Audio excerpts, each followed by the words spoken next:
Assalamualaikum warahmatullahi wabarakatuh. Perkenalkan, nama saya Indah Permatasari dari Prodi Manajemen Pajak Universitas Negeri Padang. Pada kesempatan kali ini, saya akan membacakan hasil resume pada minggu ke-9 Komunikasi Perpajakan. Penerangan dan penyuluhan pajak di era digital 4.0 melalui sosialisasi perpajakan. Penyuluhan perpajakan adalah suatu upaya dan proses memberikan informasi kepada masyarakat, bidang usaha, lembaga pemerintah maupun non-pemerintah. Penyuluhan perpajakan ini bertujuan untuk meningkatkan pengetahuan dan keterampilan perpajakan serta mengubah perilaku masyarakat wajib pajak semakin paham, sadar, dan peduli dalam melaksanakan hak dan memenuhi kewajibannya sebagai wajib pajak. Penyuluhan perpajakan dilaksanakan berdasarkan manajemen penyuluhan perpajakan yang meliputi perencanaan, pengorganisasian, pelaksanaan, pemantauan, evaluasi, dan pelaporan. Penyuluhan perpajakan dilakukan secara berkelanjutan untuk mendorong terciptanya penyuluhan perpajakan yang efektif. Menteri Pendayagunaan Aparatur Negara dan Reformasi Birokrasi menerbitkan penetapan RB nomor 49 tahun 2020 tentang Jabatan Fungsional Penyuluhan Pajak. Aturan ini sekaligus menandai dimulainya era baru penyelenggaraan penyuluhan pajak.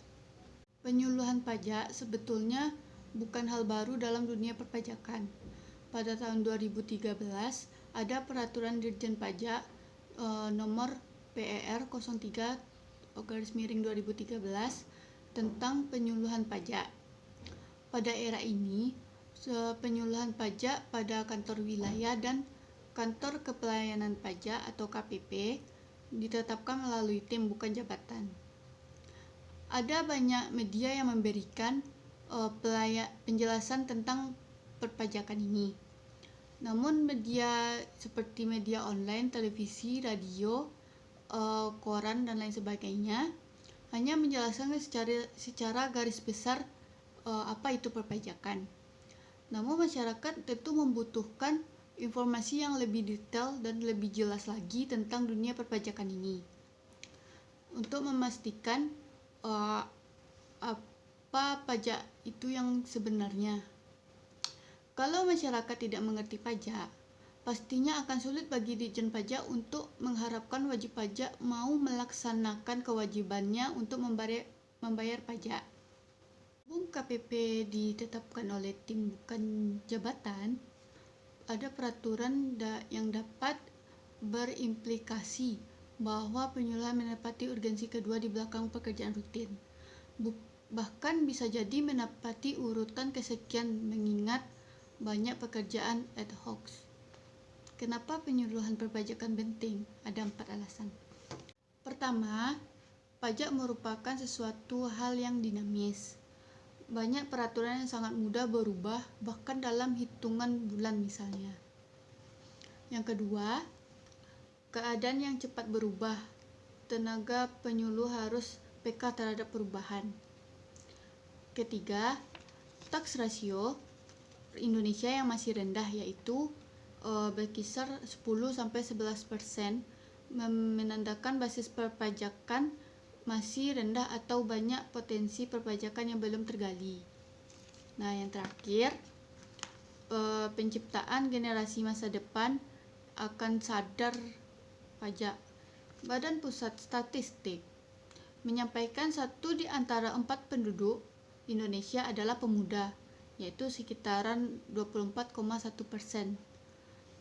Dan di antara angka tersebut, sebanyak 61%-nya yaitu berumur kisaran 16-24 tahun.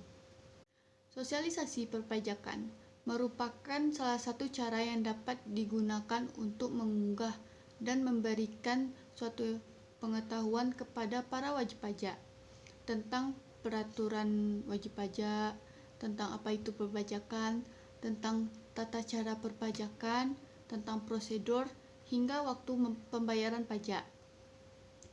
Sosialisasi perpajakan perlu dilakukan untuk mengunggah kepatuhan dan kesadaran para wajib pajak akan kewajibannya dalam membayar pajak.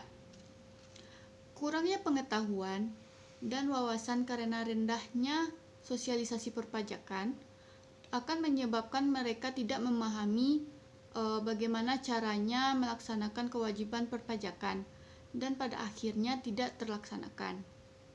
Jika pemerintah berhasil dalam menjalankan sosialisasi perpajakan ini, maka masyarakat akan lebih memahami apa itu perpajakan dan kepatuhan wajib juga akan meningkat. Itulah yang dapat saya sampaikan. Apabila ada kata-kata saya yang salah, mohon dimaafkan. Wassalamualaikum warahmatullahi wabarakatuh.